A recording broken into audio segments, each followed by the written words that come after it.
এ কি গিন্নি, তুমি এখনো রান্না করোনি? দুপুর গড়িয়ে বিকেল হয়ে গেল। আজ খাবো কি? কেন? এত খাই খাই কিসের তোমার?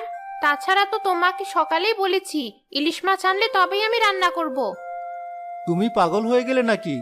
ইলিশের যা দাম, আমার মতো গরিব চাষি কি রোজ রোজ ইলিশ কিনতে পারে? তাই নাকি? তাহলে তোমার মতো চাষির রোজ রোজ ভাত খেয়েও লাভ নেই। শুধু শুধু ভাতের টাকা নষ্ট করবে কেন? এসব তুমি কি বলছো? তাহলে কি না খেয়ে থাকবো?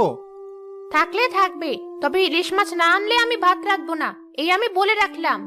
মাথায় হাত দিয়ে লাভ নেই। হয় তুমি বাজারে যাও, নইলে কৌটায় মুড়ি রাখা আছে, ওই খেয়ে ঘুমিয়ে পড়ো। আমি যখন বলেছি ভাত আমি রাঁধবই না। এ কেমন কথা বলো তো? মানলাম তুমি ইলিশ মাছ খেতে একটু বেশি ভালোবাসো।